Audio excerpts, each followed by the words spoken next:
Hello and welcome to this video. Today I'll be looking at true ROI and how to calculate it. This is specifically for Dubai property investment, and we'll be looking at buy to let investment in Dubai.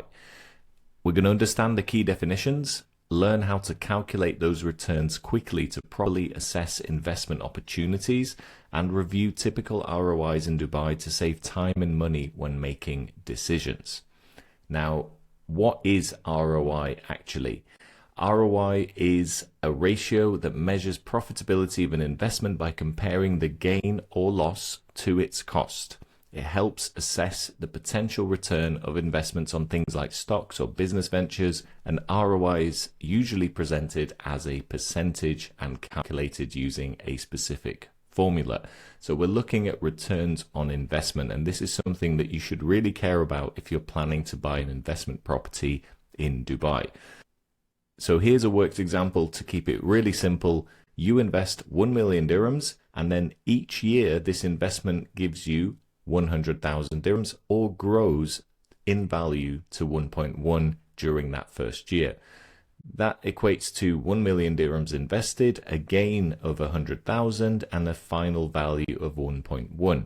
That would be an ROI of 10%. So essentially, in 10 years, this investment would pay for itself. Now, renting obviously gives you that income every year. You don't actually add it to the value, but we will come to that as there is some value added in property over time as well. Now, key considerations in property investing then, because it's not as simple as that, unfortunately. The initial investment should include all the fees. The property value may rise on its own over time. There is an additional rent income each year, and there are service and maintenance charges to include. Now, for some of this video, I'll be using my example property. This is a genuine example property that we actually have, and these are the numbers for it on the right, and we'll refer to them occasionally through this video. Now, the first thing I want to get to the bottom of is what is true ROI, and why are these numbers different? These are all types of ROI I have seen advertised on listings, mentioned by agents, etc. Now, we'll start at the bottom of the list, which is the agent ROI. To calculate a return on investment, you simply divide the annual rental income divided by the purchase price. So in our calculations here, if an agent was marketing this property and they wanted it to look like a fantastic investment, they would simply just look at the annual rental income and divide it by the purchase price or the list price. That would give an amazing ROI for a potential investor, and that is probably why they do it. Now, net ROI, you'll see that word net used as well. This usually means in Dubai property searches that it's the annual rental income minus the service charges divided by the purchase price, which is almost there because we're taking an annual rental income, we're removing the service charges of keeping that income coming, and then we're dividing it by the purchase price, which is a pretty decent calculation. But the best and most accurate calculation is for true ROI. And this is the only type of ROI I like to use when looking at property investments. This includes all of the buying fees as well. So for example, we start off by taking the annual rental income. We take off the service and the maintenance as well, because some properties require more maintenance than others. And some properties have, of course, higher service charge than others as well. And we divide it by not just the purchase price alone, but the purchase price plus all of the buying fees and renovations. So in our example, we had a purchase price of 690, but by the time you add the fees and the renovations, that actual upfront cost is 750,000. So 60,000 dirhams more. The income calculations on the other side, we actually get 75,000 dirhams in rent, but then we've got to pay 6,500 dirhams in service charges plus 1,000 in annual maintenance, which essentially leaves us with just 67,410 in our pocket. So the best calculation is actually to compare these two numbers, not these two numbers. So that is why I will always be referring to true ROI. You might be wondering, why am I making it hard for myself? Well, because I like to compare property investing to other types of investing. And if you're looking at typical returns on the stock exchange, in ETF, low-cost ETF investing, in gold, in Bitcoin, and all of that, they are typically comparable to this sort of number. The only benefit of property over those investments is the fact that property is inflation proof. So automatically, your property investments are probably going to outperform those other investments if they are over 7% true ROI. So this particular property is really high performing, and we were lucky to be able to get it. And that is my challenge for you all watching, is to try and find properties that are going to get you over 7% true ROI straight away. Or if you can stretch it up to 9, 10 plus, that is a fantastic, fantastic investment. Now, when you're actually looking for these investments, the first thing to do is understand the total investment cost. So to do that, you're going to have to include obviously the purchase price, but also the DLD fee, the trustee office fee, the agent fee, and even the agent's conveyance fee. Now, this is a new one, which I'm not particularly fond of, but most big agencies will charge a conveyance fee, unfortunately, of between 3,000 and 6,000 dirhams, sometimes even higher. So it's very important when you're looking for properties and you're serious about them to really ask about all of the initial fees, because they do feature in our final calculation. Also, there is, of course, going to be renovation and initial setup. We renovated this unit for a relatively low cost, but even if we were buying a brand new apartment, there may still be some initial setup, some cleaning, some maintenance on water heaters and things like that to worry about. So there's always going to be something to start with. But our best scenario has been to buy a pretty tired property and renovate it and then furnish it. So I would expect there probably is going to be a initial setup and renovation cost. Now, to save you having to do this on the back of a napkin all the time, you can just use our free calculator. So if you scan this code, it'll take you to our buying and investing calculator, which I will go through in a bit of detail later with a real example that we'll try and find online in this video. But this is essentially what builds up our buying fees, which were shown here. It was all of these fees we had to pay in order to buy this unit, and it equates to, I think, around 6.7% of the purchase price. So if you did want to do a really quick calculation, you could just calculate that, or if you're buying with a mortgage, it would be around 7.1%. Now, the second step is to assess the total maintenance and service fees for whatever property you are trying to find. So access genuine data on the DLD service charges indicator. You can do so by scanning here, and I'll show you an example in just a second. But service charges in Dubai are typically calculated by a rate that they provide for each building, and then you simply multiply that by the unit size in square feet. So for example, if your rate is 17.1 and your square footage is 380, that is going to be your annual service charge. Now, this is usually charged to you in quarters, but you can obviously prepay it. You can pay it at the end of the year in some cases. Either way, you will owe this service charge, so it is really important. Some units are going to be far more expensive in terms of service charge than others, and this really affects your investment. If you've watched my recent video on a 2-bedroom unit in Dubai Hills, you'll know that that service charge was crazy. It was like 32,000 a year. Whereas this studio in the marina is 6,500. It does actually include AC. That is another thing to consider with service charges. Sometimes the higher service charges do actually include other things such as AC, which will be far more attractive to your prospective tenants because they won't have to pay high AC bills in the summer. So in our case, that annual service charge was included to calculate the true ROI. Maintenance wise, this depends on the size of the unit, but don't forget that your tenant, should be paying for some of the basic maintenance throughout their contract. And typically in Dubai, that is anything under 500 dirhams they would pay for. So aside from that, to be honest, there isn't actually that much maintenance to do in a well-prepared unit. It might be the occasional water heater replacement, and that will happen once every few years. It may be an AC cleaning issue or something like that. There's not really that much that can go wrong.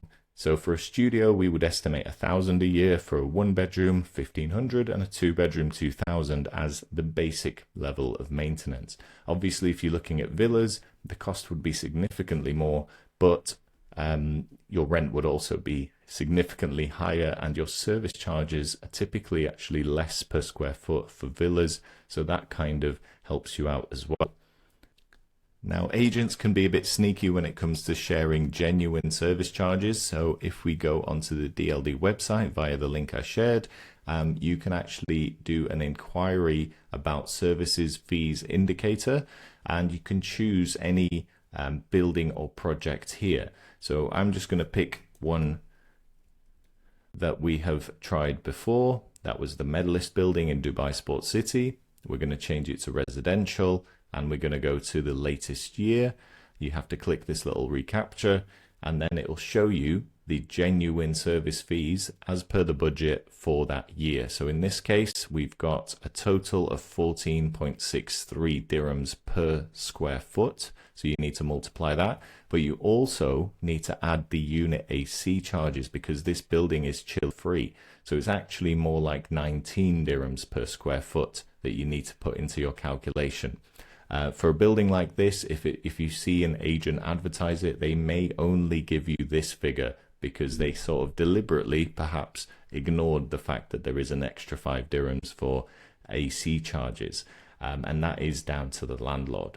But this is probably one of my favorite websites when it comes to researching property, because you can look at any project in Dubai and see the service charges for all of them. So in summary then, you need to confirm and include all the buying fees. As I mentioned, you can use a free calculator to do it all quickly, and I will be showing you that in this video. Consider also if a renovation would benefit the unit. We have had some great success with this. Initially, we were expecting maybe 7.5% to 8% return, but because of that renovation, we were able to get 9% return, and that's going to be quite consistent in the future. Research your service charges and add expected maintenance. So if you are a bit concerned about having to do the maintenance, perhaps double those figures I showed you earlier. If it's an older building that you know is likely to need more maintenance, you can add those elements as well. Find recent rent data and decent rent data to create a rental income estimate. Now I'll show you that in our live example in a moment, how I would go about that. And then finally, calculate the true ROI for comparison, and you should be aiming for 7% plus true ROI in order for this to be a worthwhile investment. What I would typically do is actually look at a bunch of different units and try and find the one that's going to be the highest returning.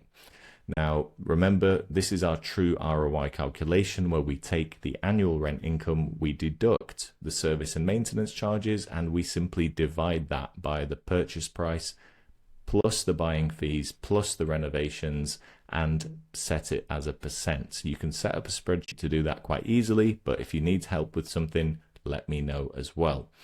Now, there is one bonus point, and that is to consider the future value. So this is an important topic because not only are we going to be getting that percent in rent every year, we may also get an increase in value over time. Now, here's a chart that I've used in a prior video on price trends, and you can see that it does go up and down, typically the market. Right now, we are past 2022, of course, we are on that higher trajectory, and some of the highest prices we've ever seen in Dubai are happening right now. But we are still able to find those good units that are going to give us great monthly returns, by the way, as we did just a few months ago. Now, the average increase per year in Dubai is 2% for apartments. Even though this chart goes up and down, the overall average increase over this time period, which is about 12 years, was about 24%. So you can assume that no matter what happens in the market, as long as you hold on to it, it should be increasing on average by 2% every year anyway. Now, ready units are backed by data, and this is where we come in and we look at the data for the rents, for the prices, etc., to get the best deals. And these are much safer investments than off-plan units, because you don't really know what's going to happen in the future with any off-plan project. It might fail, it might get cancelled, it might get delayed. Why take that risk when you can find these units out there that are going to give you fantastic returns right now?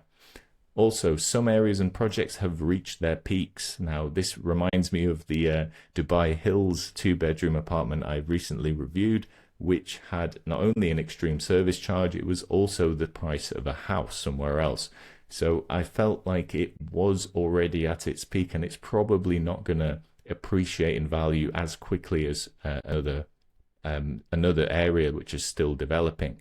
So it's worthwhile considering where this property is and deciding for yourself, is it likely to improve? So for example, is there going to be a new metro station there soon?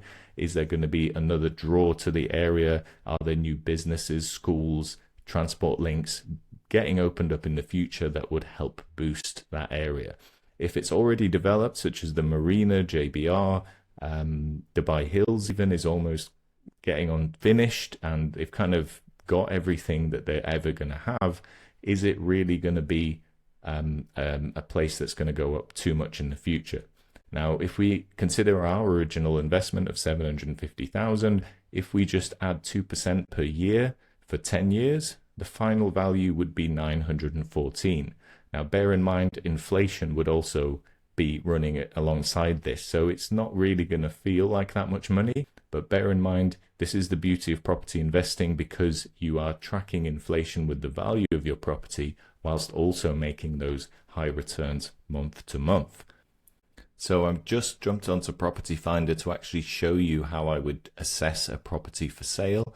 Now, interestingly, there is, I'm going to look at the Medalist building in Sport City just because I know it, but there is already an agent here that is claiming high ROI for this unit. And I can already tell you this is not a high ROI, because firstly, it is one of the most expensive units in the place, and it's certainly not the best unit. And I can already tell you this particular building is very stable, but it won't give you an amazing ROI.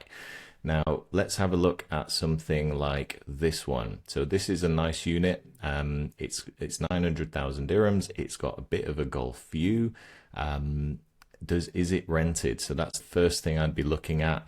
It doesn't mention that it's rented, but you could assume that it probably is. If it doesn't mention that it's vacant, it may well be rented out already, but we'll assume that it's vacant, and we can get a new tenant in paying today's level of rent. So our property price here is 900,000. I've just opened up the property buying and investing calculator. So if I drop in 900,000 here, we now need to confirm the rent value. So if you simply scroll down, you can see all the recent rents in this building. Now, I actually already have an apartment in this building that will rent for 66,000, but it doesn't have a Gulf view. So I would expect that we should easily be able to get 70,000. Now, if we were to furnish it and renovate it a bit, that could go higher. But let's assume we don't want to do that, and we just want to stick to the typical rent, and maybe we can push it up 5,000. So let's go for 75,000 dirhams as a newly available property. Now, the service charge in this building, I can tell you, will be approximately 13,000 dirhams a year for that unit. The annual maintenance, because it's 1 bedroom, let's go for 15. Initial renovations, I'll just put 2,000 in there to give it a good clean and maybe fix a few things. The mortgage, we could look at mortgaging it. So I'm just going to go for the typical 20% down payment. And then after 10 years, I don't really think this building's going to go up drastically, but let's go for perhaps 1 million dirhams in 10 years time. Perhaps we are buying at the peak, it will go down and then it'll come back up again. So that is what we would look at. So if we look at the cash buyer results, firstly, that is the total investment cost, including all those fees. This is your net income from rent. So your annual net yield is 6.29. that isn't bad, to be honest, considering that we could maybe negotiate on this price, and spending a bit more on the renovation could get a higher rent as well. So we could maybe get to that 7 point something annual true yield quite comfortably here. And it is a popular building. I must admit the Medalist is a fantastic building if you're looking in Sport City. Now, this also tells you the total cash out. If you were to sell it 10 years later at this new value, that is how much money you will have actually made off this project because of that increase in value as well. So that's your profit, and that is your comparative compounding rate. So this is really the rate that you should be looking at when comparing to other investments. And the property pays for itself in 16 years just from the rent. If you're buying it with a mortgage, suddenly everything gets a lot better, because not only do you only have to put 254,000 dirhams in up front, by the time you've paid your rent, you're also going to have a positive difference into your account every month. That's 1,100 dirhams. That's how much mortgage you'll have left over when it comes to sell it in 10 years. This is how much money you will have cashed out, and that has been your profit. So though your profit is lower, the amount of money you had to put in at the beginning is significantly lower, and therefore your comparative compounding rate is actually higher than most other investments. Now, I will leave the rest of this calculator to be explained in the tutorial video on it, but you can also see the full results here, including all of the fees I mentioned before, and all of the mortgage costs and various other calculations. So this is not a bad investment. What I would be doing is entering its details here, creating a new copy, and trying again with another unit to compare it directly. If you've done that a few times, you'll get the hang of it, and you'll be able to make those informed choices. Now, hopefully this has helped you guys. Keep a lookout for those 7% plus units. And if you need some advice, you know how to reach me via PropertyAdvice.ae. You can leave me a message there. You can leave a comment on this video, and I will get back to you. Have a great day, and hopefully this has taught you a thing or two about Dubai property investing in 2025. Thanks all. See you next time.